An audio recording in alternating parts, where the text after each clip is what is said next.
Friends, நம்ம இந்த வீடியோவில் பார்க்க போகிறது என்னன்னு பார்த்தீங்கன்னா 11th ஸ்டாண்டர்ட் ஹிஸ்ட்ரி புக்கில் உள்ள பாக்ஸ் கொஷின் தான். ஸோ ஏற்கனவே வந்து ஃபர்ஸ்ட் பார்ட் வீடியோ வந்து கொடுத்துட்டேன், இது செகண்ட் பார்ட். அது மட்டும் இல்லாமல் 6th to 10th வரைக்கும் இருக்கக்கூடிய சோசியல் சயின்ஸ்க்குரிய பாக்ஸ் கொஷினும் போட்டிருக்கோம், சயின்ஸ்க்குரிய பாக்ஸ் கொஷின் போட்டிருக்கோம். ஸோ அந்த வீடியோஸ் எல்லாமே பிளேலிஸ்ட்டில் இருக்குது, செக் பண்ணி பாருங்கள். அண்ட் இந்த 11th and 12thலையும் வந்து நிறைய பேர் பாக்ஸ் கொஷின் கேட்குறீங்க. ஸோ அதுவுமே நம்ம கண்டினியூ பண்ணலாம். ஸோ ஃபஸ்ட்டு பார்த்தீங்கன்னா இதில் ரஷ்யா சுல்தானா பற்றி சொல்லியிருப்பாங்க. ஸோ ரஷ்யா சுல்தானா பற்றி இது வரைக்கும் எக்ஸாம்லையும் கேட்டிருக்காங்க. ஸோ இவங்க யாருடைய மகள் அப்படின்னு பார்த்தீங்கன்னா இல்துமிஸ் இருக்காங்க இல்லையா, பேரரசர் இல்துமிஸோட மகள் தான் ரஷ்யா சுல்தானா. இவங்க வந்து அரியணை ஏறுறதுக்கு துருக்கிய பிரபுக்கள் வந்து எதிர்ப்பு தெரிவிச்சாங்க. ஆனாலும் பல தடைகளை தாண்டி தான் வந்து இவங்க வந்து அரியணை ஏறியிருப்பாங்க. இவங்களை பற்றி வந்து மொராக்கோ நாட்டை சார்ந்த பயணியான இபின் பதுதா அவர்கள் வந்து ஒரு சில கூற்று சொல்லியிருப்பாங்க. அது என்ன அப்படிங்கிற பார்ப்போம். ஸோ இது ரொம்ப முக்கியம், ஏன்னா வெளிநாட்டு பயணிகள் எந்த நாட்டில இருந்து வந்தாங்க அப்படிங்கிறது கொஸ்டின் கேட்டிருக்காங்க. ஸோ அப்போ வந்து இபின் பதுதா வந்து மொராக்கோ நாட்டை சார்ந்தவர், இதுவும் வந்து கேட்டிருக்காங்க எக்ஸாம்ல. ஸோ இவர் என்ன ரஷ்யா சுல்தானா பத்தி என்ன சொல்றாங்கன்னா, ஸோ நார்மலா வந்து பாத்தீங்கன்னா குதிரை சவாரி செய்யறதெல்லாம் ஆண்கள் தான் வந்து செய்வாங்க, குதிரையை ஓட்டிட்டு போறது எல்லாமே, அண்ட் குதிரையில சவாரி செஞ்சு போய் போரிடுறது எல்லாமே. ஆனா இவங்க ரஷ்யா சுல்தானா என்ன பண்ணாங்கன்னா கையில வில் அம்போட அரச பரிவாரங்கள் சூழ ரஷ்யாவும் சவாரி செஞ்சிருக்காங்க அப்படிங்கிறதையும் சொல்றாங்க. அப்படி சவாரி செய்யும் போது அவங்க முகத்துக்கு வந்து முகத்தை மூடிட்டு போக மாட்டாங்க அப்படிங்கிறதையும் யாரு சொல்லியிருக்கா, இபின் பதுதா அவர்கள் சொல்லியிருக்காரு. ஓகேவா. ஸோ இவ்வளோ பிரச்சனைகளையும் தாண்டி இவங்க வந்து 3.5 வருஷம் வந்து ஆட்சி புரிஞ்சிருக்காங்க.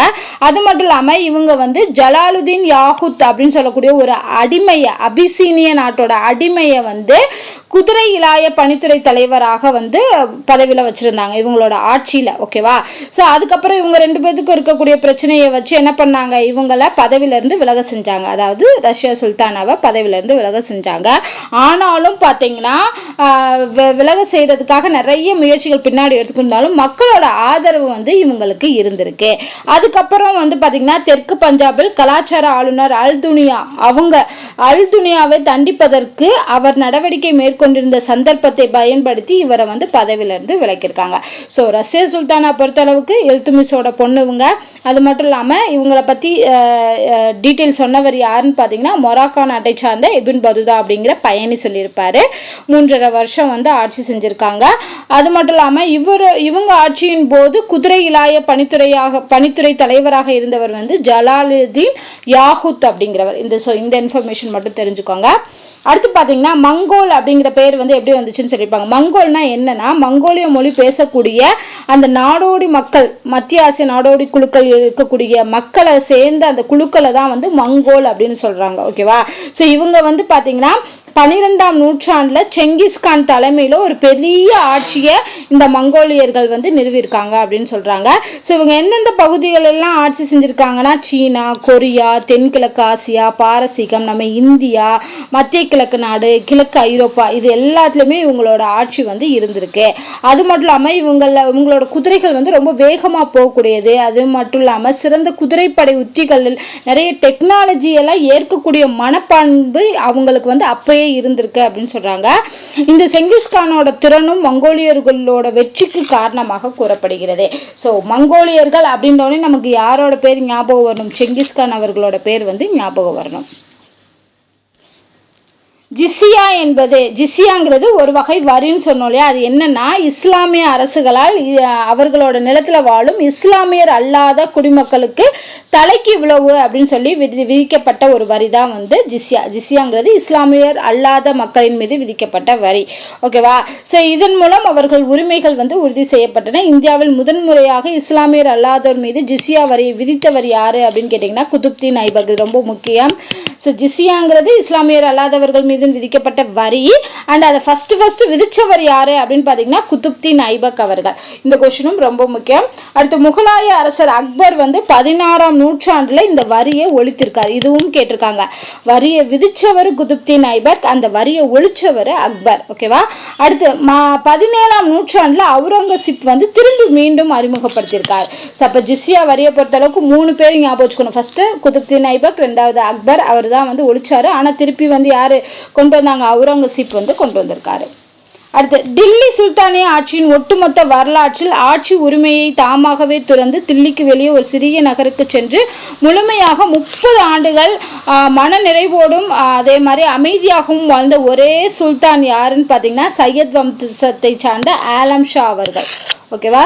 ஸோ இவர் தான் வந்து Abraham Eraly the age of wrath அப்படிங்கிற நூலில் சொல்லியிருக்காங்க இந்த டீட்டெயிலா ஆலம் ஷா பத்தி.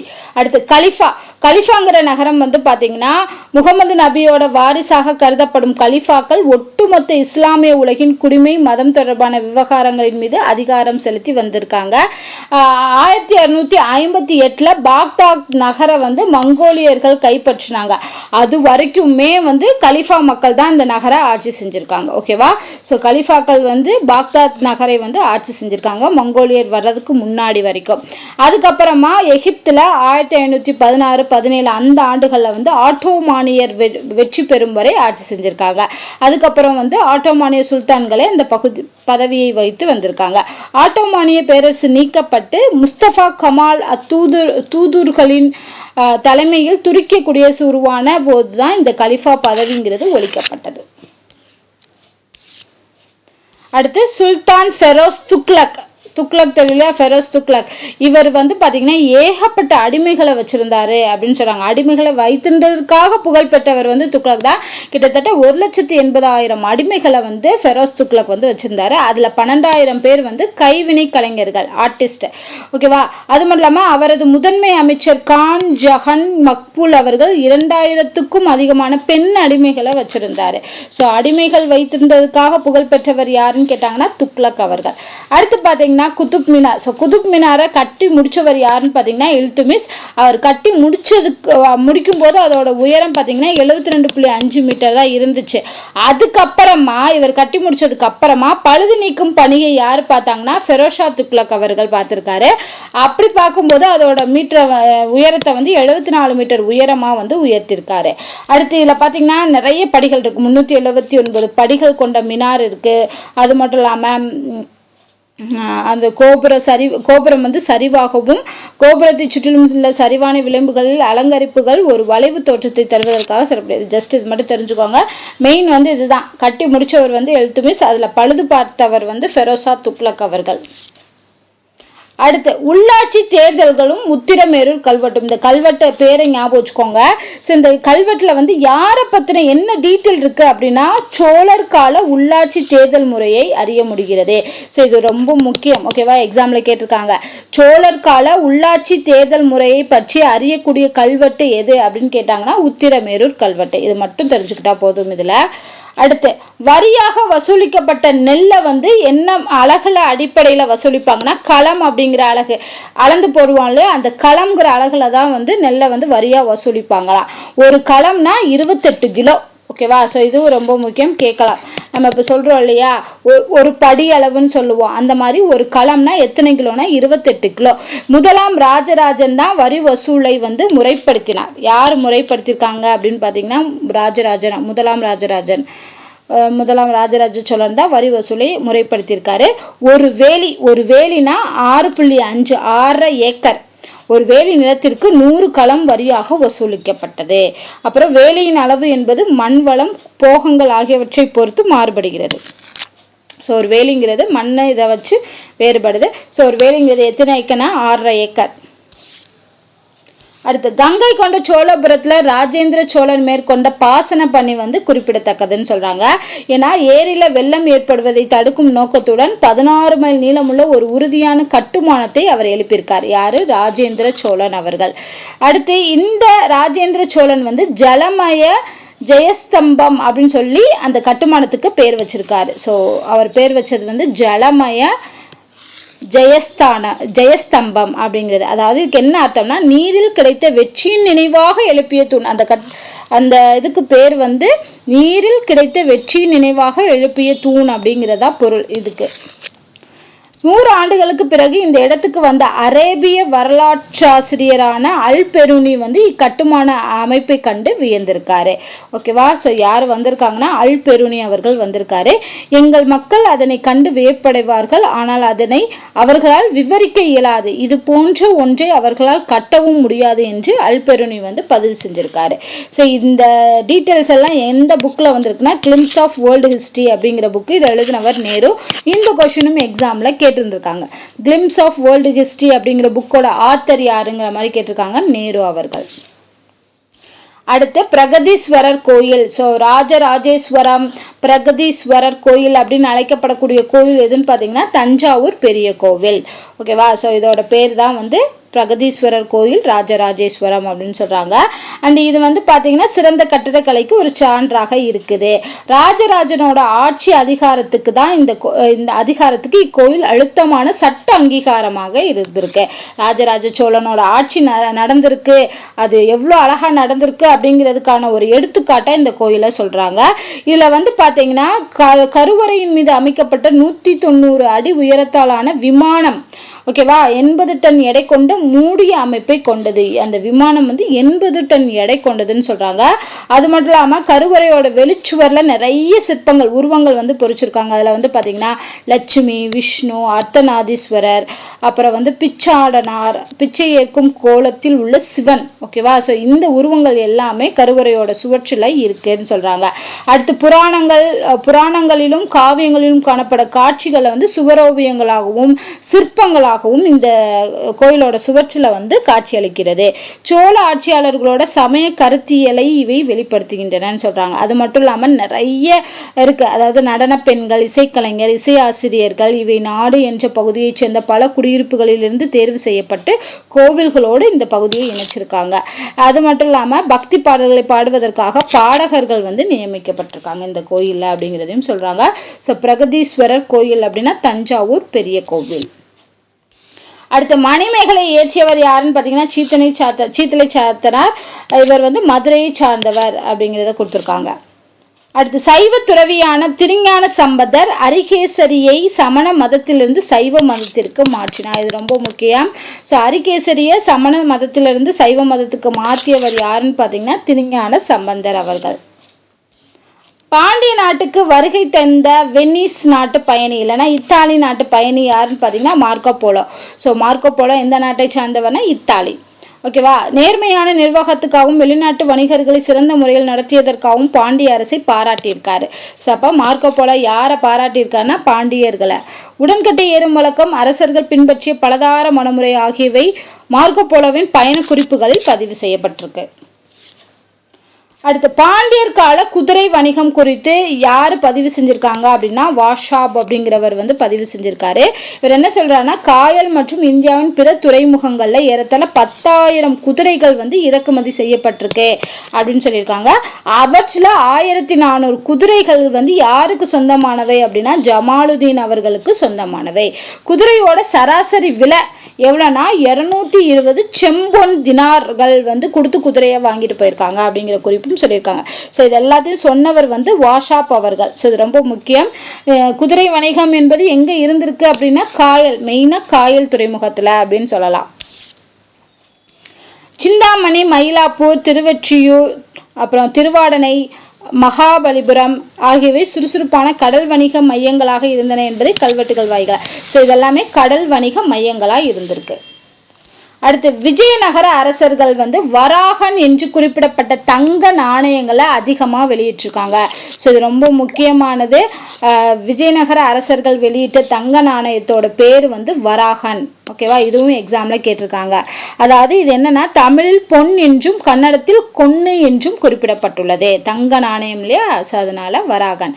இந்த தங்க நாணயங்கள் வெவ்வேறு இந்து தெய்வங்களின் உருவங்களையும் காளை, யானை, கண்ட பெருண்டா என்ற கற்பனை பறவைகளையும் வந்து என்னது இந்த வராகன் அப்படிங்கிற தங்க நாணயத்துல பொறிச்சு கொடுத்துருக்காங்க. ஓகேவா? அப்புறம் நாணயத்தில் அரசனுடைய பெயர், நகரி அல்லது கன்னட எழுத்து வடிவில் பொறிக்கப்பட்டுள்ளது. இதெல்லாம் தான் வந்து இந்த நாணயத்துல இருக்குது, வராகன் அப்படிங்கிற நாணயத்துல இருக்கக்கூடியது. ஸோ இது வந்து விஜயநகர பேரரசர், அதாவது கிருஷ்ண தேவராயரோட ஆட்சி காலத்துல இருந்தது. அடுத்து ஆகாய நீல வண்ணத்தில் உள்ள ரத்தின கற்கள் ஓரளவு விலை மதிப்புள்ள கற்களாக இருந்திருக்கு. இம்மாணிக்க கற்களினால் இழைக்கப்பட்ட அரியணை பாரசீக அரசர்களின் ஒரு சிம்மாசனமாக இருந்திருக்கு அப்படின்னு சொல்லி யாரு சொல்றாங்கன்னா பிரதௌசியோட ஷாநாமாவில் வந்து குறிப்பிடப்பட்டிருக்கு. ஓகேவா? ஸோ பிரதௌசி எழுதிய நூல் தான் வந்து ஷாநாமா. இதுலதான் என்னது அந்த மாணிக்க கற்கள் ரத்தின கற்களா நீலவனத்தில் உள்ள ரத்தின கற்களால இழைக்கப்பட்ட அரியணை வந்து பாரசீக அரசர்களோட சிம்மாசனமா இருந்திருக்குன்னு குறிப்பிட்டிருக்காங்க. அடுத்து கோல்கொண்டா கோட்டை ரொம்ப முக்கியமானது. ஸோ இந்த கோல்கொண்டா கோட்டை அப்படிங்கிறது வந்து யாரு கட்டியது அப்படின்னா ராஜகிருஷ்ண தேவ் என்ற வாராங்கல்லை தலைநகராக கொண்ட காக்கத்திய வம்ச அரசர் கட்டிய கோட்டை தான் கோல்கொண்டா கோட்டை. ஸோ கோல்கொண்டா கோட்டையை கட்டியவர் வந்து ராஜகிருஷ்ண தேவ் அப்படிங்கிறவரு. ஸோ இது வந்து இந்த கோட்டை வந்து சுல்தான் குலி குதுப்ஷாவிற்கு ஒரு ஜாகிரா அதாவது நிலமா வந்து இந்த கோட்டையை கொடுத்துருக்காங்க. ஓகேவா? இது எல்லாமே கருங்கல்லால வச்சு கட்டப்பட்டது. அதுக்கப்புறமா இந்த கோட்டை பகுதி இருந்த நகரம் வந்து முகம்மது நகர். இந்த கோட்டை கோல்கொண்டா கோட்டை இருந்த பகுதியோட பேர் வந்து முகம்மது நகர் அப்படின்னு அழைக்கப்பட்டது அப்படின்னு சொல்றாங்க. இது ஃபர்ஸ்ட் வந்து பாத்தீங்கன்னா இந்த கோட்டை வந்து பிற்காலத்துல பாமினி அரசின் கைவசமாகி அதுக்கப்புறமா குதுப்ஷாஹி வம்ச அரசின் தலைநகராக மாற்றப்பட்டிருக்கு. குதுப்ஷாஹி வம்சத்தின் 5வது சுல்தானா இருந்தவர் வந்து முகமது குலி குதுப்ஷா. அவருடைய காலத்தில் தான் வந்து இது கம்பீரமான ஒரு கோட்டையாக திகழ்ந்திருக்கு அப்படின்னு சொல்றாங்க. அடுத்து பாமினி சுல்தானியத்தின் வீழ்ச்சிக்கு பின்னர் வந்து இந்த நகரம் வந்து வளர்ச்சி அடைஞ்சிருக்கு, அதாவது இந்த முகமது நகர் அப்படிங்கிறது. அதுக்கப்புறமா வந்து இதை ஒரு வைர சந்தையா மாத்திருக்காங்க இந்த கோல்கொண்டா கோட்டை. அது எந்த நூற்றாண்டுல பாத்தீங்கன்னா 17ஆம் நூற்றாண்டுல. இந்த சந்தையில இருந்து தான் கோஹினூர் வைரம், விலை மதிப்பு மிக்க கோஹினூர் வைரம் அப்படிங்கிறது வந்து உலகுக்கே தெரிய வந்திருக்கு. இந்த வைரக்கோட்டை வைர சந்தையில இருந்து தான் அப்படிங்கிறதையும் சொல்லியிருக்காங்க. அடுத்து இதுல இருக்கக்கூடிய ஒரு உயரமான மலை இருக்கு, அதாவது ஹைதராபாத்ல இருந்து 11 கிலோமீட்டர் தூரத்துல இந்த மலை மீது 120 மீட்டர் உயரத்துல இந்த கோட்டை வந்து அமைஞ்சிருக்குன்னு சொல்றாங்க. இது ஒளி அம்ச அடிப்படையில சிறந்த கட்டடக்கலையின் அம்சமாக திகழ்து. அது மட்டும் இல்லாம இந்த கோட்டையோட உயர்ந்த பகுதிக்கு என்ன பேர்னா பாலாகிஷார் அப்படின்னு சொல்றாங்க. அப்ப கேட்கலாம், எந்த கோட்டையோட உயர்ந்த பகுதி பாலாகிஷார் என்று அழைக்கப்படுதுன்னா கோல்கொண்டா கோட்டை அப்படிங்கிறது. அண்ட் இதுல ரகசிய நிலத்தடி சுரங்கப்பாதை இருக்கு, அதாவது தர்பார் ஹால், அதாவது அரசவைன்னு சொல்லுவாங்களா, அதெல்லாம் இருந்திருக்கு. அது மட்டும் இல்லாம இங்க யாருடைய கல்லறை இருக்கு அப்படின்னு பாத்தீங்கன்னா குதுப்ஷாஹியோட கல்லறை வந்து அமைஞ்சிருக்கு. ஸோ கோல்கொண்டா கோட்டையில யாருடைய கல்லறை அமைஞ்சிருக்குன்னா குதுப்ஷாஹி. அது மட்டும் இல்லாம இதுல 2 வழி இருக்குன்னு சொல்றாங்க. அது மட்டும் இல்லாம இங்க பீரங்கிகள், பாலங்கள், அரசு அரண்மனைகள், அறைகள், மசூதி, தொழுவங்கள், இந்த மாதிரியான சிறிய சிறிய கோட்டைகளும் இந்த கோல்கொண்டா கோட்டையில இருக்கு.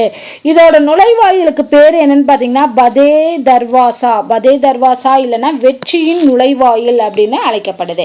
ஓகேவா? ஸோ அவுரங்கசீப் வந்து 8 மாதம் முற்றுகையிட்டு 1687 ஆப்கானிய வாசல் காப்பாளரின் துரோகம் காரணமாக கோல்கொண்டா கோட்டையை இதன் ஆட்சியாளரிடம் இருந்து கைப்பற்றினார். ஸோ ஃபைனலா கோல்கொண்டா கோட்டையை யாரு வந்து வாங்கியிருக்காங்கன்னா அவுரங்கசீப் அவர்கள்.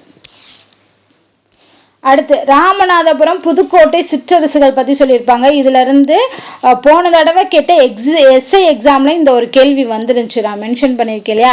ராமநாதபுரம் சிற்றரசு மதுரை நாயக்க அரசர் முத்துகிருஷ்ணப்ப நாயக்கரால் 17ஆம் நூற்றாண்டில் ஆண்டுகளில் துவக்கி வைக்கப்பட்டது. கொஸ்டின் எப்படி கேட்டிருந்தாங்கன்னா ராமநாதபுரம் சிற்றரசு வந்து யாரால துவங்கி வைக்கப்பட்டது அப்படிங்கிற மாதிரி கேட்டாங்க. ஸோ முத்து கிருஷ்ணப்ப நாயக்கர் அப்படிங்கிறதான் இதுக்குரிய ஆன்சர். ஸோ ஜஸ்ட் அதை மட்டுமாவது தெரிஞ்சுக்கோங்க. அடுத்து அஷ்டதி கஜங்கள் அப்படிங்கிற 8 புகழ்பெற்ற கவிஞர்கள் யாருன்னு பாத்தீங்கன்னா அல்லசாணி, பெத்தண்ணா, நந்தி, திம்மண்ணா, தெனாலிராமன், துர்ச்சதி, பட்டுமூர்த்தி, புனவீரபத்ரன், மல்லானா மற்றும் பனாஜி சூரனா. பீரங்கியை பயன்படுத்தும் ராணுவ படைப்பிரிவுக்கு பேர் தான் வந்து பீரங்கி படை அப்படின்னு சொல்றாங்க. அதாவது இதை இடத்துக்கு இடம் வந்து மாற்றி எடுத்து செல்லலாம். அந்த பீரங்கி படைய பொதுவாக ஒருவருக்கும் மேற்பட்ட நபர்களால் வந்து இது இயக்கப்படணும். வெடிமருந்தை முதல்ல கண்டுபிடிச்சவங்க யாருன்னு பாத்தீங்கன்னா சீனர்கள் தான். ஸோ அது கண்டுபிடிக்கப்பட்டதுக்கு அப்புறமா கிபி 13ஆம் நூற்றாண்டுல ஐரோப்பாவுக்கு கொண்டு வந்திருக்காங்க. 14ஆம் நூற்றாண்டின் இடைப்பகுதியிலிருந்து இது துப்பாக்கிகளிலும் பீரங்கிகளிலும் பயன்படுத்தப்படும். அந்த வெடிமருந்தை வச்சு வச்சுதான் இந்த பீரங்கியை இயக்கியிருக்காங்க. பாபருக்கு முன்பாக இந்தியாவில் போர்கள்ல பீரங்கி பயன்படுத்தப்பட்டதற்கான ஆதாரங்கள் கிடையாது. பாபருக்கு அப்புறம் தான் இந்த பீரங்கியை பயன்படுத்தியிருக்காங்க. பாபரின் இறப்பை பற்றி ஒரு கதை சொல்றாங்க. என்னன்னா இவரோட மகன் வந்து ஹுமாயூன், பாபரோட மகன் வந்து ஹுமாயூன். அவர் வந்து நோயினால கஷ்டப்பட்டு இருந்தாரு. ஸோ அந்த மகன் வந்து நல்லா இருக்கணும், அவர் வந்து உடல் நலம் பெறணும் அப்படிங்கிறதுக்காக இவர் வந்து தன்னோட உயிரை வந்து மாய்த்து கொண்டார் அப்படின்னு சொல்றாங்க. தன் உயிரை ஈவதாக பாபர் பிரார்த்தனை செய்தார். ஹுமாயூன் வந்து நோயிலிருந்து விடுபட்டார் அப்படிங்கிறதான் பாபர் இருந்ததற்கான ஒரு கதை. அடுத்து ஜாகிர்தாரி முறை, ஜமீன்தாரி முறை அப்படிங்கிறது என்னன்னா, ஜாகிர்தாரி முறைங்கிறது நில உடைமை முறை அப்படின்னு சொல்றாங்க. அதாவது தில்லி சுல்தானியர் காலத்துல இந்த முறைங்கிறது ஜாகிர்தாரி முறைங்கிறது வளர்ச்சி பெற்றிருக்கு. அண்ட் இந்த முறையின் கீழ் ஒரு குறிப்பிட்ட பகுதியில் வரி வசூல் செய்கின்ற அதிகாரமும் அப்பகுதியை நிர்வகிக்கிற அதிகாரமும் அரசாங்கத்தை சார்ந்த ஒரு அதிகாரியிடம் இருந்து ஒப்படைக்கப்பட்டது. ஸோ வரி வசூல் செய்யறதும் நிர்வகிக்கிறதும் அந்த கவர்மெண்ட் அரசாங்கத்தை சார்ந்த ஒரு அதிகாரி தான் பண்ணுவாரு அப்படிங்கிறதா ஜாகிர்தாரி முறை. ஜமீன்தாரி முறைங்கிறது இதுவும் ஒரு வகையான நில உடைமை முறை தான் அப்படின்னு சொல்றாங்க. அதாவது பாரசீக மொழியில ஜமீன்தார் அப்படின்னா என்னன்னா நிலத்தின் உடைமையாளர், அந்த நிலத்துக்கு சொந்தக்காரர் அப்படிங்கிறது பொருள். ஓகேவா? முகலாயர் காலத்துல பிரபுக்கள் வர்த்தகத்தை சேர்ந்தோர் தான் ஜமீன்தார்களாக இருந்திருக்காங்க. அக்பர் பிரபுக்களுக்கும் முந்தைய அரச குடும்பங்களின் வழித்தோன்றல்களுக்கும் நிலங்களை வழங்கி அவற்றை பரம்பரையா அனுபவிச்சு உரிமை கொண்டாடி வந்திருக்காங்க. இந்த ஜமீன்தார்கள் வந்து குத்தகைக்காரர்களிடம் இருந்தும் விவசாயிகளிடம் இருந்தும் வரி வசூல் செய்து அந்த தொகையை தான் வந்து என்ன பண்ணிருக்காங்க, கவர்மெண்ட் அரசுக்கு வந்து செலுத்தியிருக்காங்க. ஸோ இதுதான் வந்து இவங்க ரெண்டு பேத்துக்குரிய டிஃபரன்ஸ். அடுத்து தக்கான சுல்தானியம் அப்படிங்கிறது என்னன்னு பாத்தீங்கன்னா, மகாராஷ்டிரா, ஆந்திரா இதோட பெரும் பகுதிகளை கர்நாடகத்தின் ஒரு பகுதியையும் கொண்டிருந்த பாமினி சுல்தானியம் ஒரு நூற்றாண்டுக்கு காலம் செல்வ செழிப்போடு இருந்து பின்னர் சிதைவுற்றுச்சு. வலிமை வாய்ந்த பிரபுக்கள் இருந்தாங்க. கோல்கொண்டால வந்து குதுப் ஷாஹி இருந்தாரு, பிஜப்பூர்ல வந்து அடில் ஷாஹி, ஃபெரார் அப்படிங்கிற இடத்த வந்து இமத் ஷாஹி, பீடார் வந்து பரிஷ் ஷாஹி, அகமது நகரை வந்து நிஜாம் ஷாஹி, இந்த இடங்கள்லாம் வந்து இந்த அரசர்கள் வந்து புதிய அரசுகளை தோற்றுவித்தாங்க. இந்த எல்லாத்தையும் சேர்த்துதான் என்ன பண்றாங்க, தக்கான சுல்தானியம் அப்படின்னு சொல்லி அழைக்கிறாங்க. ஸோ இதுல ரொம்ப முக்கியம், ஒவ்வொரு பிளேஸையும் யார் வந்து ஆட்சி செஞ்சிருக்காங்க அப்படிங்கிறது கொடுத்துருக்காங்க. இது வந்து மோஸ்ட்லி பொறுத்துகளை கேட்கலாம். ஸோ இந்த 5தையும் வந்து நல்லா ஞாபகம் வச்சுக்கோங்க, ஒவ்வொரு இடத்தையும் யார் வந்து ஆட்சி செஞ்சிருக்காங்க அப்படிங்கிறது. அடுத்து முகலாயர் காலத்து ஐரோப்பிய குடியேற்றங்கள். ஸோ முகலாயர் காலத்துல எந்த ஐரோப்பிய குடியேற்றங்கள் வந்துச்சு அப்படிங்கிறத சொல்லியிருக்காங்க. இல்லை ஃபர்ஸ்ட் இந்த ஆர்டரை மட்டும் ஞாபகம் வச்சுக்கோங்க, இவங்களுக்கு அடுத்து இவங்க, இவங்களுக்கு அடுத்து இவங்க, இவங்களுக்கு அடுத்து இவங்க, ஏன்னா அந்த ஆர்டர் தான் கேட்குறாங்க.